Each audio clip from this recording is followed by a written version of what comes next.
Good morning, my dear students. Good morning, one and all. Welcome to the first session of the course. The topic name is An Introduction to Assertiveness, Self Confidence, and Body Language. So, being assertive means standing up for your own rights and others in a calm, direct, and positive way without being overbearing. So, communication or venting our feelings and displeasure in the most effective way is key to keeping harmony. There are some communication and social skills courses that cover it everything. But you don't have to be assertive to win every time. In demonstrating assertiveness, you also consider others' rights and authority. Someone with the great assertive skills can balance his own wants with the opposing party's want. So, what about the assertiveness and its importance we need to discuss now? There are many benefits associated with our assertiveness.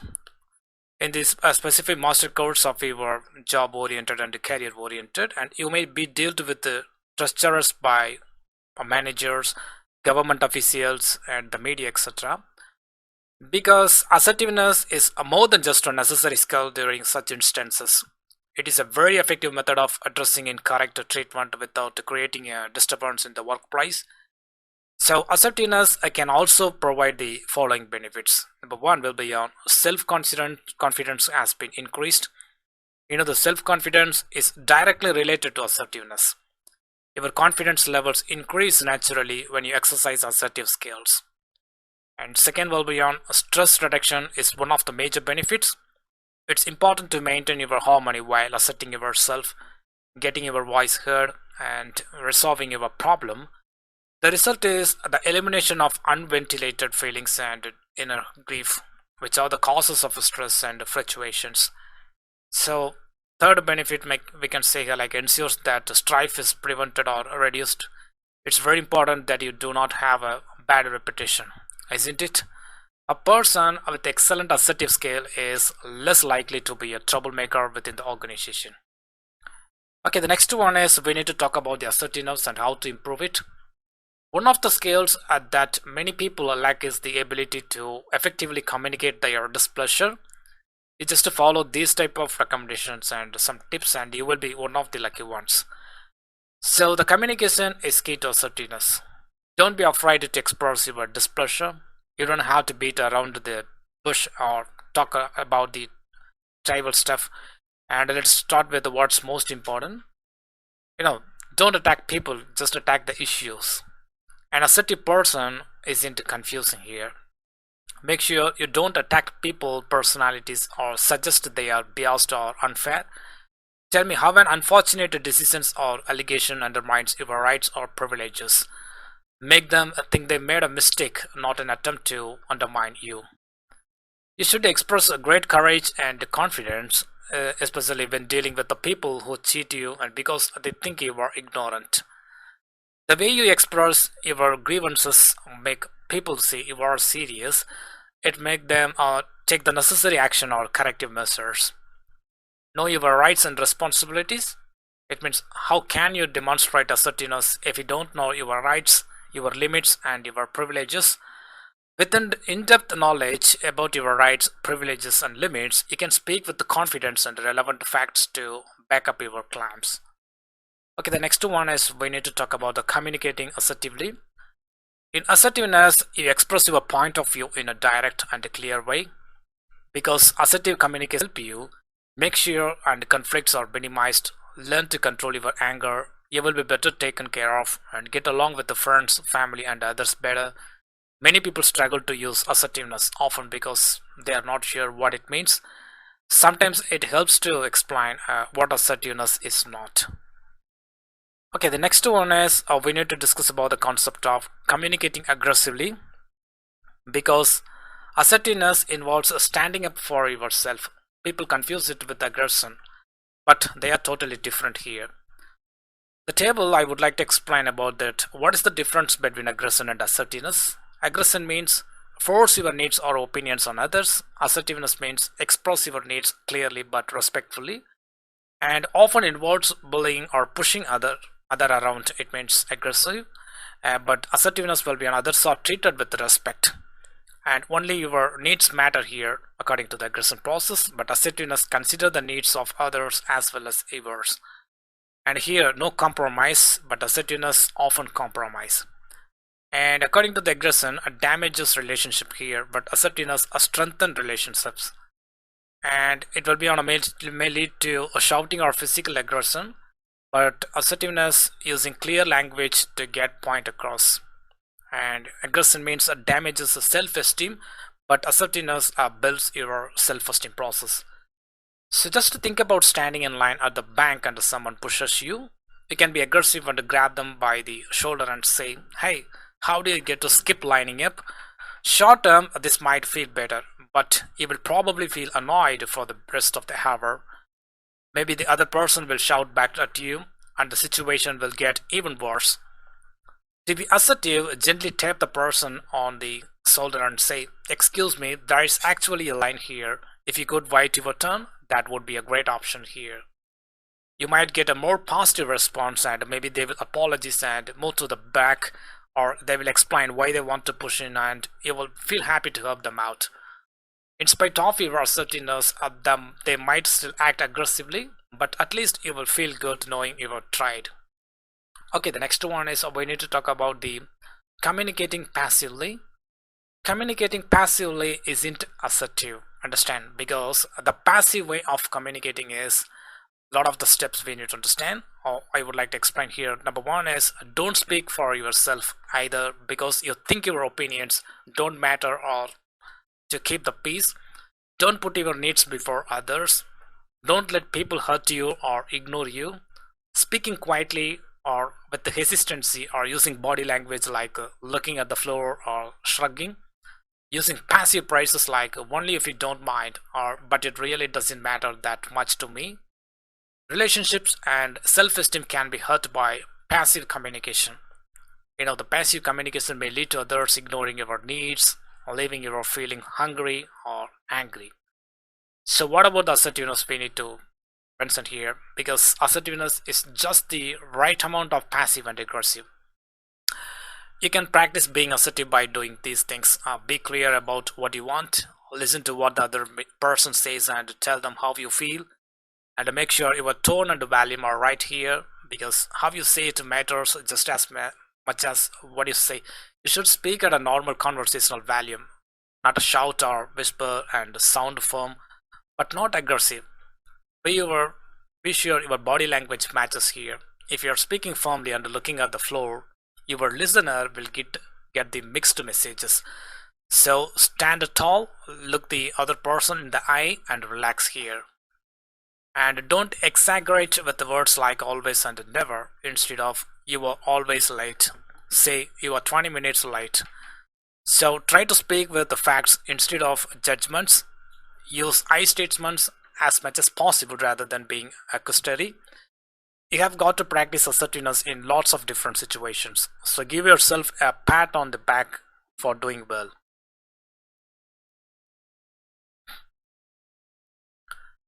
Okay, the next one is we need to discuss about the self-confidence. Self-confidence give you the belief in your abilities to overcome different kinds of challenges. It takes a practice and reflection to build the confidence, because the self-confidence can also make it easier to facilitate meetings, a network, interview, and perform in leadership roles. We explain what self-confidence is and why it's important and what characteristics a self-confident person has. For upcoming lectures I would like to explain. So what is self-confidence? So what is a self-confidence means? It's a quality that makes you believe in your own abilities and promotes it. It's important to develop your self-confidence so you can trust your skills, judgments, and decisions. It's easy to motivate professionals to finish challenging tasks and to solve complex problems when they are confident, because the self-confident people can reflect on their strengths and weaknesses and assess situations objectively and offer solutions. In spite of that fact that they are similar concepts, self-confidence is different from self-esteem. The self-esteem is when you value yourself, and when it comes to a task or challenge, self-confidence refers to an individual's faith in their abilities. because the self-esteem can affect self-confidence even if an individual has a high level of self-esteem here. Okay, next one is we need to talk about the how do you build a self-confidence. A person's self-confidence is based on how likely they are to succeed, because the self-confidence, according to Albert Bandra, is the belief in one's ability to organize and execute the decisions and actions needed to handle a situation. It's obvious that how you see yourself and how likely you are to succeed at any given task affects your self-belief. It's a proven that self-confidence work. Number one is performance at work is better, a willingness to try new things, a stronger sense of resilience and grit, and mental health and better relationships, and a feeling better and happier. Okay, before we go any further, let's talk about the resilience process, but we can understand about the self-confidence level. So, do you know the difference between the self-esteem, self-efficacy, and self-confidence? So we need to discuss now. The terms are often used by the interchangeably mode, which is not helpful. While they are all different, they are all closely related here. So, faith in yourself is a self-confidence. Your sense of self-worth is your self-esteem. I'm not just talking about your abilities, but more broadly, your sense of self. And efficacy is your belief that you can achieve your goals, because behavioral confidence is more specific than self-confidence. So, what are the signs of self-confidence we need to know? So, we need to discuss the concept now, because a self-confident person has a few unique characteristics. Here are some I would like to explain. Number one is assertiveness. Boundaries are set and maintained by self-assured people. Their time and resources are ring-fenced for what they want. And according to the decisiveness, confident people make calculated decisions and follow through. According to the taking risk, it's easier to take calculated risk when you are self-confident. And what's the reason? Their actions are supposed to result in success mode. And saying no, it means a self-confident person knows how to gracefully say no, and rejecting unnecessary requests improves your time management and emotional and mental health here. So, according to the open body language, it means body language is open and inviting when you are self confident. So, despite their challenges, they keep their heads up and shoulders squared. Okay, next we need to discuss about the concept of what is body language. Our body language is an unspoken way to show our true feelings and make our message more powerful. Words aren't everything when it comes to communication. It's all about our nonverbal cues like a tone of voice, gestures, and posture. An example of body language is a relaxed facial expression that breaks into a genuine smile with the mouth turned up and the eyes wrinkled. Similarly, a tilt of the head can show you are thinking, and upright stance can indicate interest, or hand and arm movements can indicate directions. Avoiding defensive, arms closed, and arms crossed postures or restlessly tapping your feet can also help. So signs like this help you understand and what someone is saying. It will make you more aware of what people think. Your body language will change. So you will appear more positive and engaging and approachable here. So what are the four types of body language we need to discuss? Number type 1 will be on upward lift animator energy. The way you move is buoyant and springy. While sitting and standing, you move around a lot because you're restless and fidgety. You may come across as restless and fidgety to others. Sitting on the floor or tossing your legs in great comfort is a regular thing for you. Type 2 will be on soft, flowing, and fluid energy. Your stroll is effortless and graceful. Keep your feet planted firmly on the ground and move more slowly. You have a smooth, flowing steps without any bounce. In an S curve or with a relaxed bend, you hold your head to the side here. Type 3 will be on reactive, active, and substantial energy according to the process. When you walk, your feet are planted firmly and you are moving quickly. You might be heard from a long way away. Because of your intentional movement, people can even hear you sitting, and when you sit and stand, you make angles. Your legs are crossed, you have got one leg raised underneath you, your head is cocked, and your hands are on your waist, or your torso is bowed. So type 4 will be on, it's a bold, constant and still. According to the process, there's barely any movement in your body and the limbs, and you walk very upright and motionless, as well as sitting straight, and your feet should be flat on the floor and your hands should be folded or by your sides. So standing and sitting can be considered appropriate if you have got a formal appearance here. There are a lot of runaway models who move with the natural erectness, a poise and structure with straight shoulders and good posture. That's why we have to understand the concept of the body language levels.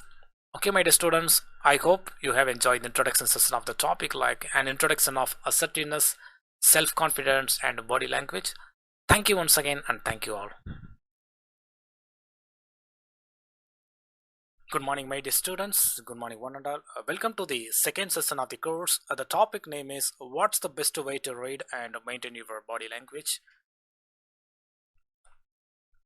According to by Apostolos has been explained that the process of maintaining your body language and how to read here. Your sitting style or your voice tone says a lot about you. Exactly. Because when you cross your arms, what's the message you are sending? Because the body language doesn't just affect your job interviews, presentations, and social occasions, it also affects your brain. In this session, you will learn how to read your another person's posture and gestures, a skill everyone wishes they could have. The three levels of communications are verbal, non-verbal, and paralanguage, as we have discussed in the earlier course, like a business communication 2.0. It's how we add meaning to our messages with our voices. The way humans communicate through body language, facial expressions, and gestures is called body language. Known officially as kinesics, it was first used by anthropologist Ray Westall in the year of 1952. Our body language can have a big impact on our feelings and thoughts, and that includes how we feel at work. Isn't a lot of communication non-verbal? Okay, the next one is we need to discuss about what it can to do improve our body language at work. People can improve their body language, which is a learned neurobehavior process. You can use these tips at work and in your daily life to improve your body language. Number one is it's half the battle if you are aware. When we do can give us a better understanding of what it means. Second will be on take notes from your colleagues. Isopraxism works wonders. By watching other people's body language, you can learn a lot. And third will be on keep an eye on how you position your body. Don't create a crosses with your body, as well as it can understand your open and closed postures have a different friendliness and the characteristics you can understand. Fourth will be on you can tell a lot about a person by their eyes. You don't have to be afraid to look someone in the eye. In addition to saying a lot, you might also learn a lot. So fifth will be on don't hold your shoulders by your ears. Holding your shoulders by your ears shows tension.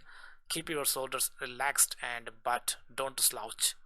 Sixth will be on handshakes aren't just simple gestures anymore. You should always stand before shaking someone's hand if you are seated. So squeeze firmly as much as your partner does and make sure you make eye contact.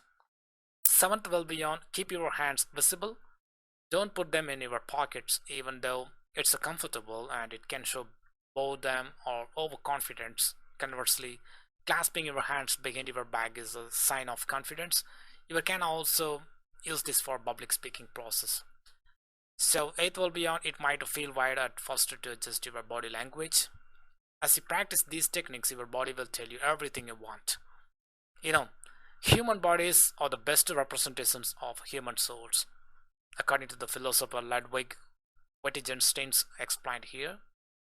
So what about the body language disciplining we need to concentrate now? The first one is we need to talk about the facial expression. It's very important, we need to focus that. So deciding emotional expressions is particularly important for the eyes and mouth. The six universal facial expressions are anger, disgust, fear, happiness, sadness, and surprise. So contempt and embarrassment are also universal, say some scientists. And according to the eyes, we need to concentrate. Our eyes narrow when we are unhappy or repelled. Someone who glares is upset. You are not paying attention if your eyes aren't on the person you are talking to, because eye contact shows confidence on the other hand. So when we blink, we are hiding something, because about 50 minutes and 50 times per minute, or 20,000 times a day, the average person blinks every 4 seconds. Even so, people blink for a lot of reasons, since it's necessary to keep their eyes lubricated more often than necessary. So, eye blinking might help us disengage our attention, while fatigue and stress also affect it. A look down can be a sign of submission and respect, but it can also show modesty. So next we need to consider about the mouth. The research shows that people who can identify emotions tend to watch the other person's mouth more than their eyes. It's a relatively brief affair and happening for just a few seconds, and smiling implies pressure while laughing indicates greater happiness. You might be afraid of reprisals, and if you don't smile, you can also get repressed feelings from it. When you yawn, your blood oxygen levels are low or you are tired, and anxiety and stress can cause us to bite our lips or an item like a pencil or pencil. If we tighten our lips, we are probably disapproving or distrusting. Okay, the next one is we need to understand about the concept of gestures. When you clench your fist and you are angry or in solidarity, as a gesture of approval or disapproval, thumbs up and thumbs down are common. A hand to mouth gesture involves lying or deception. A finger to mouth gesture means you need reassurance inside. Hand to mouth gesture disguised as nose touch. Using your cheeks to support your head shows boredom. It's a sign of interest when a listener rests their hand on their cheek with their index finger pointing up. So hands clasped behind the back might mean someone's bored and anxious or even angry. Hands on hips can mean someone is ready, or they can mean they are aggressive. Okay, how you are holding yourself, we need to understand the concept, because people who cross their arms may be defensive, self-protective, or closed off. People with the crossed legs may feel closed off or need privacy. So being friendly, open, and willing means keeping your trunk exposed. You can show your hostility, unfriendliness, and anxiety by hiding the trunk of your body and slouching. So next we need to talk about the taking care of yourself, because your body language is influenced by spatial relationships, because seismics refers to the distance people between the people as they interact, coined by anthropologist Edward T. Hall. The majority of people operate in 4 different zones. There is a follow. Just to check it out, the image like intimate space and personal space and social space and public space I have mentioned in the screenshot. So final we need to consider about the tone of your voice. Tone of voice is a combination of a spoken language and body language, exactly, because it's not just body language but things like shouting, smiling, ironing, word choice, and so on that may add extra meaning here. Okay, my dear students, I hope you have enjoyed the second session of the topic, like what's the best way to read and maintain your body language. Thank you once again, and thank you all. Good morning, my dear students. Good morning, one and all. Welcome to the third session of the topic. The topic name is what's the best way to build a confidence. So what you need to know about self-confidence. Have you ever wanted something so badly that you couldn't help sleep? It's important to have a self-confidence if you want to achieve your goals, because the self-confidence is when you are confident in yourself and in your abilities. There is no such a thing as a state of confidence, but it's a quality. Make sure you are confident in your abilities, qualities, and judgment, and uncertainty makes it hard for people to trust you. So having self-confidence isn't shallow. You feel confident without clothes or modern armor because you are self-aware.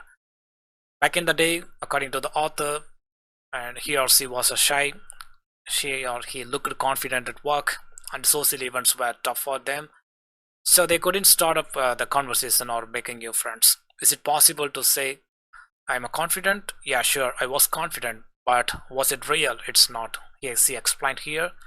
So everyone has some level of self-doubt. Ultimately, we need to be confident in ourselves without anything covering us. Here's how I became a self-confident. So according to the author has been explained that he or she, their self-confidence was low one day, so they decided to build it up, and their lack of self-confidence led them to this their decisions and joined a Toastmasters club, read books on personal development, and hung out with the people who were confident. It's improved their relationships and their work promoted them, and they started talking to people one on one. So self-confidence is a must. You have got to do it. So what's the point of developing self-confidence? Because the confidence is not just for entrepreneurs or big wigs. These are the five reasons why you should build your self-confidence process. The number one is you are more attractive if you are confident. You know, want to live the life you have always wanted. So want to become affluent. So attracting the right kind of people is the key here. You have got to learn how to be attractive. So self-confident people are attractive. Who would you be attracted to if you walked into a room? He or she is smiling in the corner, or she is staring down at her phone with her head bent. Okay, the guy would be attractive to you. The more confident you are, the more attractive you are. So second will be on, you are more likely to land your dream job and client if you are self-confident here. Do you think you would listen to your presenter if he wasn't looking directly at you? There is no way you listen. You might, and your mind would switch off here. And what if he or she was engaging, and how it would be if he was confident? The right questions were asked and the right things were said. The persona he had was engaging. You would listen to them. So your prospective client needs to feel confident about you if you want your business to succeed. And when you are interviewing, you need to show your self-confidence mode.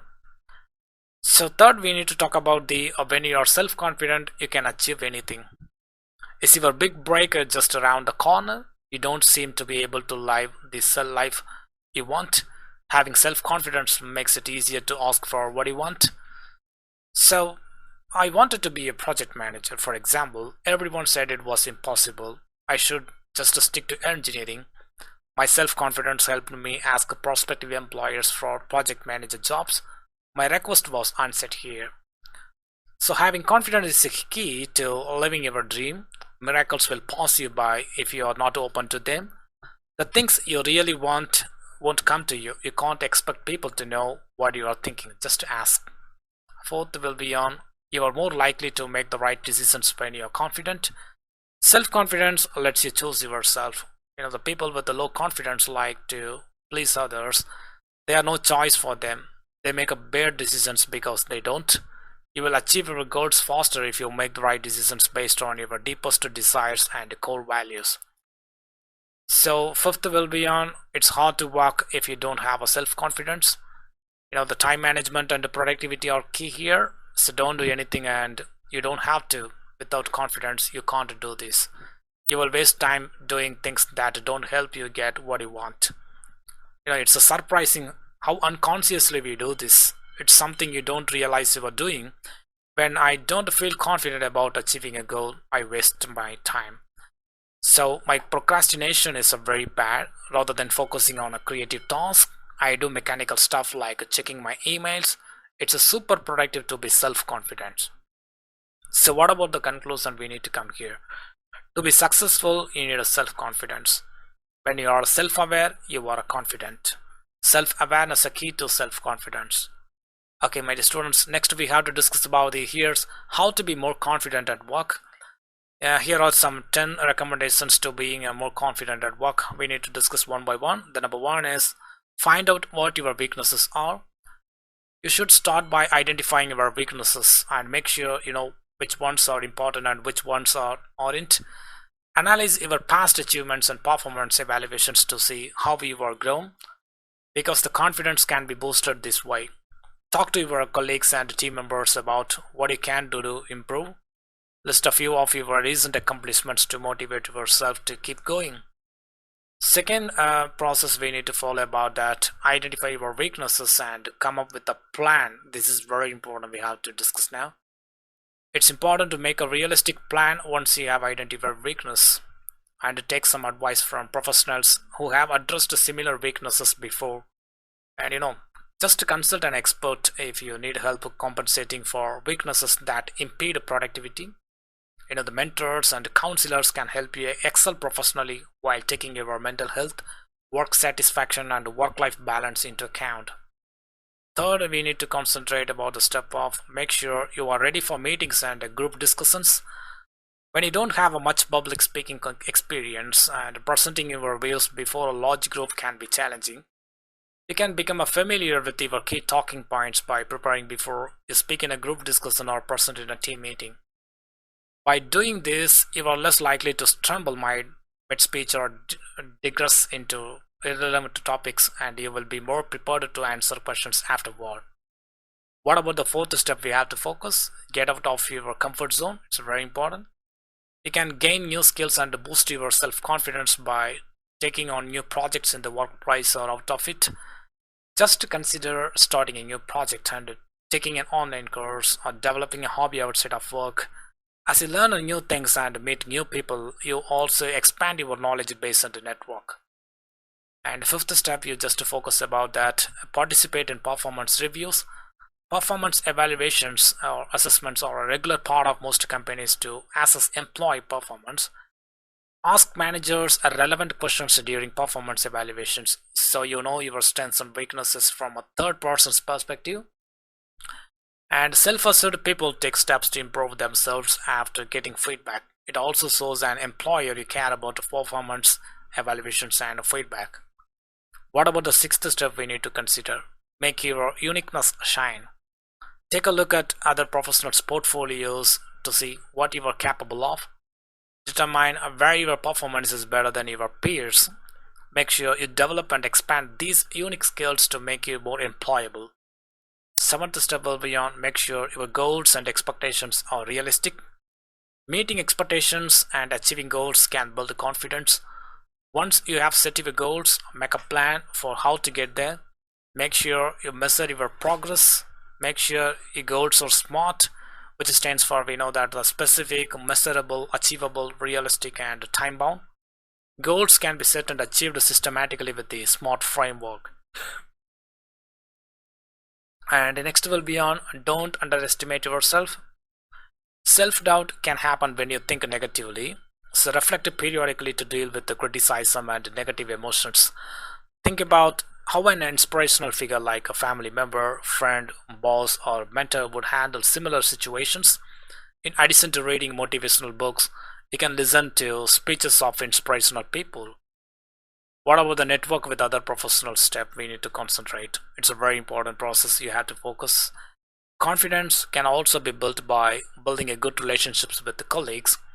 Have a recreational engagement with the colleague outside of a work or offer to help them with a project. You can use this network to help you with the professional task when you need help. So get a friend or colleague to help you rehearse or presentation or report. Just to try videotaping your presentation or standing in front of a mirror to analyze it if you don't like practicing with someone. So to gauge the readability and the quality of your writing, ask a colleague for help here. What about the final step we have to focus? Yes, exactly. We need to concentrate about that. Take care of your mental and physical health. To be self-confident, you have to take care of your physical and mental health. Because when you feel fit and energetic, you feel self-assured. Make sure you eat right and exercise regularly to stay healthy. Preventative measures can also help relieve stress related to too much screen time. Okay, my dear students, I hope you have enjoyed the third session of the topic, like what's the best way to build your confidence, like a self-confidence. Thank you once again, and thank you all. Good morning, my dear students. Good morning, one and all. Welcome to the fourth session of the course. The topic name is when it comes to work, how do you develop your assertiveness? Okay, what do you need to know about being assertive at work? We need to concentrate at this concept. The first one is anyone's career depends on being assertive at work. So having assertiveness helps you get respect from your peers. Being assertive and knowing assertive communications ins and outs is very hard. So if you don't naturally do it, it's very hard. Nevertheless, assertiveness can be learned. Even better, do it in a way that's healthy and respectful. Here's why assertiveness is very important, because assertiveness isn't the same thing as passiveness or aggression, and you can learn how to be more assertive at work here. Okay, in what sense is assertiveness we have to concentrate? The ability to stand up for what you believe while staying calm and positive is assertiveness. Exactly. So keeping others' rights in mind is also important. Communicating assertively at work is very important, however, it matters in other areas as well. Assertiveness comes naturally to some people but not to others.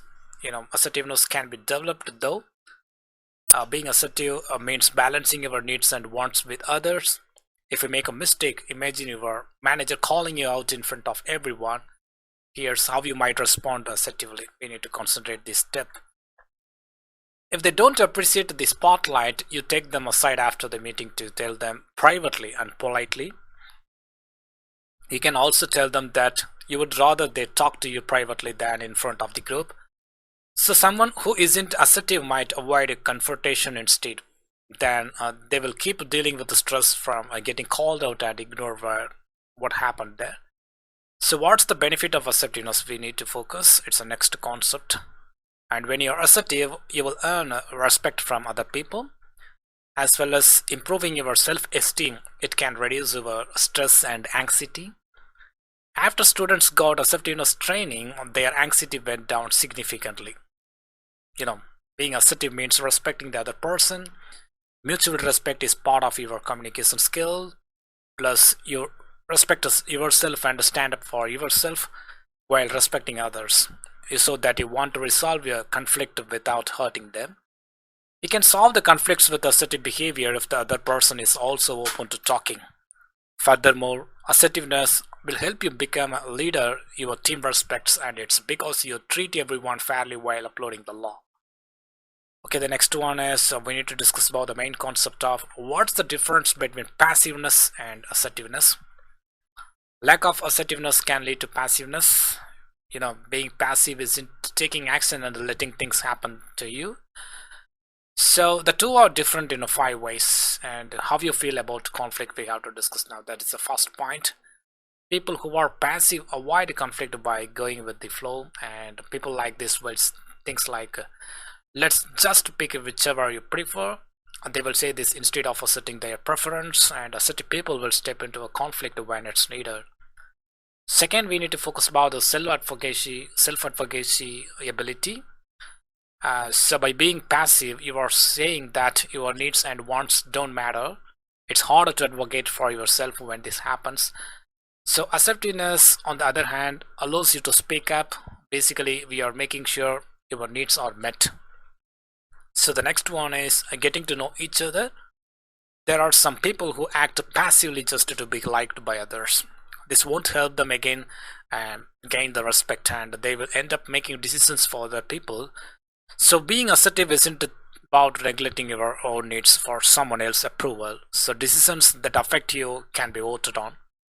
So next we need to discuss about the taking responsibility with the assertiveness. Positive puts the responsibility on others. So making decisions isn't a burden for a passive person. Consequently, they can't make a good decisions now. So you are more likely to make a decisions with assertive behavior, and you will have to take a responsibility for the results. So next will be on how you feel about yourself. It's a final process we need to discuss. Yourself, your self-worth can be affected by passive behavior. It's because you always put yourself down or put others' need first. So by asserting yourself, you can see the results of your assertiveness, which can help you feel more self-worth. So once you realize you can just influence the situations that affect you, and you will be able to make a better decisions there. Here are 5 examples I have to explain for the assertive behavior, and what does the assertive behavior look like at work. And you can learn how to be assertive at work by looking at these 5 examples we need to concentrate. The first one is speaking up and expressing yourself. We have to concentrate. It's very important because we need to understand about the concept of assertive behavior. Means we need to express yourself important. So when you are assertive, you say what you want to say without holding back. while remaining respectful. You are direct. Let me give you an example here. Like, if you don't like the new policy, let's talk. So tell me what you are thinking without just hinting. I don't agree with this proposed policy. There will be a negative impact on productivity and morale. So next step, we have to focus about the process of communicating with others by making eye contact. It shows assertiveness to make eye contact. You can avoid confrontations by avoiding eye contact. So here passive behavior is the opposite. Positivity diffuses negativity with assertive behavior, and you don't have to stare aggressively at others to make eye contact. You have got to keep a balance. Okay, the next one is we have to concentrate about the level of you have got to take responsibility for your mistakes. So standing up for your beliefs also means taking responsibility for your mistakes, but don't blame other people for their mistakes. So just to take responsibility for your own actions instead, my dear students. Make sure you just admit your mistake instead of pointing fingers. If you tried a new project management method and it didn't work there. It's the fourth process and step we have to focus about the getting everyone's buy-in. Make decisions together with assertive behavior, and before making a decision that affects everyone, and you make sure everyone is on board. So you are included too, and don't agree with others just to make everyone happy, and agree with the decisions and stand up for what you think. And fifth and final process, we have to focus about the self-confidence and the pride in your work. Assertive people aren't just proud of what they have done, but of what their teams has done too. You don't have to give all the credit to your team. So giving credit just to your team and not taking pride in yourself is passive. Another type of aggressive behavior is taking all the credit for your team effort. That's why we have to focus about the self-confidence and the pride in your work. Okay, my dear students, I hope you have enjoyed the fourth session of the topic, like when it comes to work and how do you develop your assertiveness. Thank you once again, and thank you all. Good morning, my dear students. Good morning, one and all. Welcome to the fifth and final lecture of the course. The topic name is Body Language at Work, Assertiveness Techniques and Confidence in an Interview. So first we need to talk about the workplace and body language. It's very important. We have to focus on the primary level, and then we can discuss about the assertiveness, and we have to go to the concept of confidence. So what about the workplace and the body language? So workplace communication is key to getting the job done and working together. The staff members' words are just one piece of the communication puzzle. You can tell how a colleague feels or what they are thinking by their body language. There be some alignment or conflict between those nonverbal clues and the words he says. Knowing the importance of body language helps you access the message you are sending. So we need to talk about the different types of body language we need to mention here, because the body language includes action and behavior or nonverbal communication cues. A body language, like a workplace's body language, can be read by eye contact. So keeping eye contact shows interest, attention, confidence, and honesty. By averting your gaze and you may seem untruthful, you can tell your feelings about a situation by your gender facial expressions at work.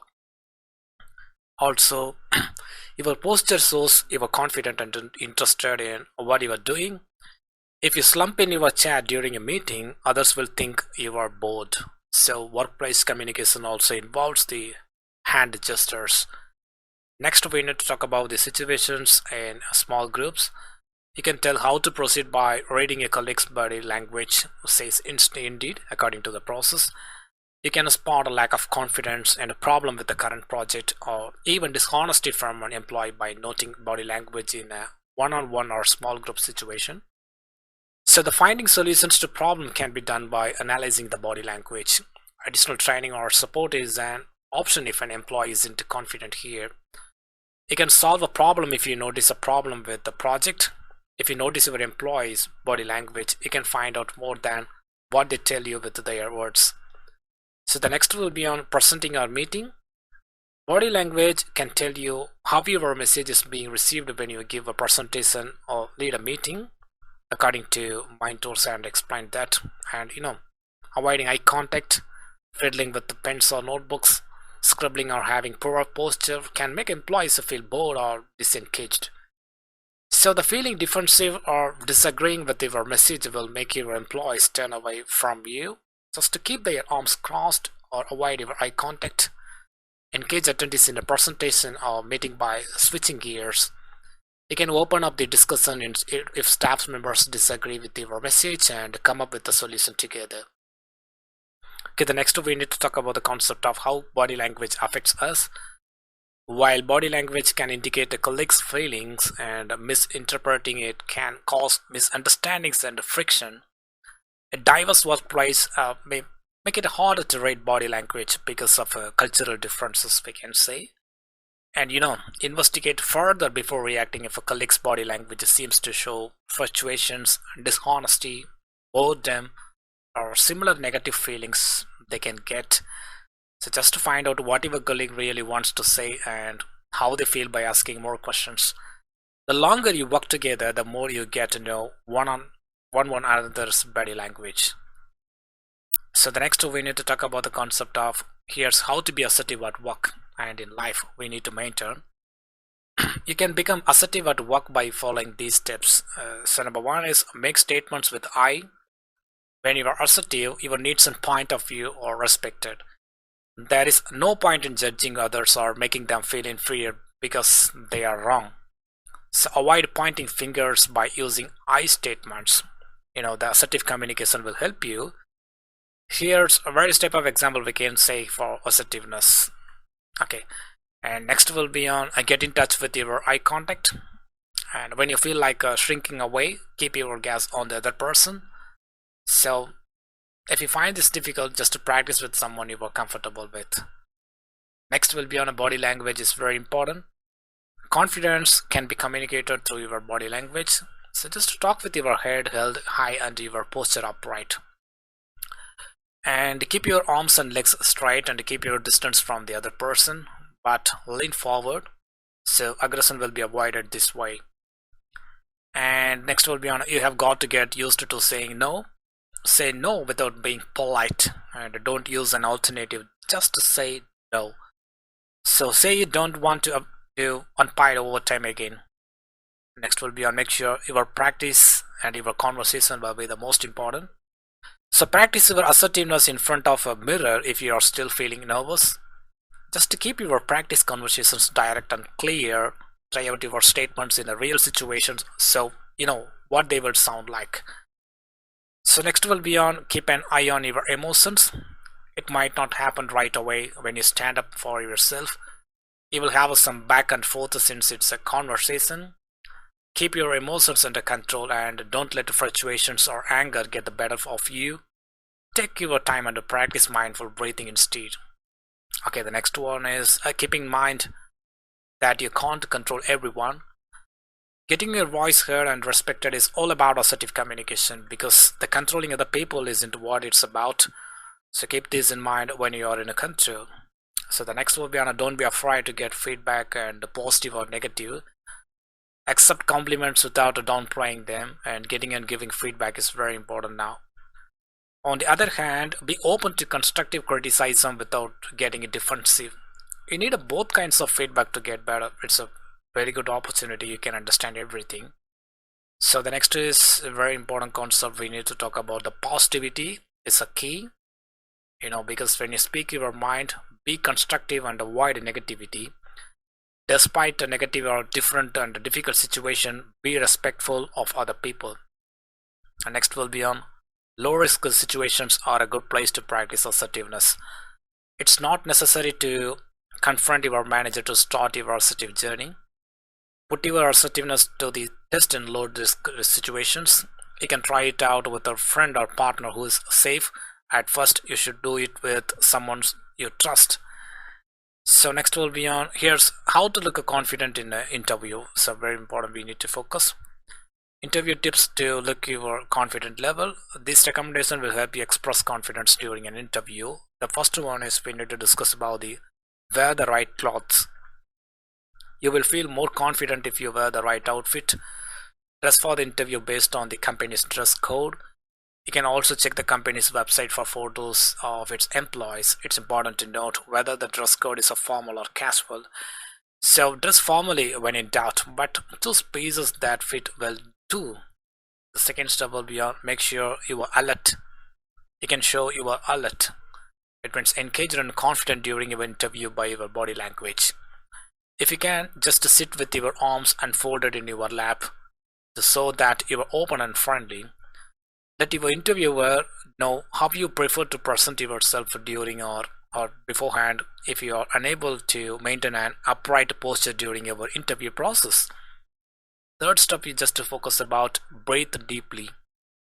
You might be able to recenter yourself and think more clearly if you practice slow, deep breathing when you are nervous. So just to stress makes your blood flow to your muscles instead of your brain. A lack of blood in the brain can affect cognitive functions. So you can improve the flow of air in your body and restore your mental function by taking slow, deep breaths.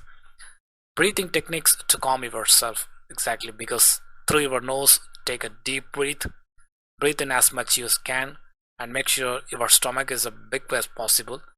Breathe out slowly, and when you're exhaling, focus on focusing your thoughts.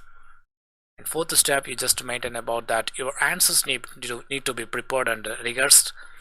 You can feel more confident in an interview by preparing answers to common interview questions. Try practicing with a friend or family member, or use a video conferencing platform will be the better option. Fifth step will be on be thoughtful in your response, and people who seem confident to take their time answering questions. If you can ask and just speak slowly and answer each question one at a time, feel free to say, "That's a great question." If you need a minute to think, don't be afraid to ask the interviewer for clarification if you are not sure. Sixth will be on eye contact is important. You can start by practicing eye contact. That's very important because if that's what you need, and by copying and keeping your natural eye contact during your interview, you will project confidence in addition to avoiding intense or prolonged eye contact. Others use nonverbal cues to show their confidence or interest in the role instead of the eye contact. Also, you can use your vocalizations like "ooh," "hug" to show you are engaged and listening process.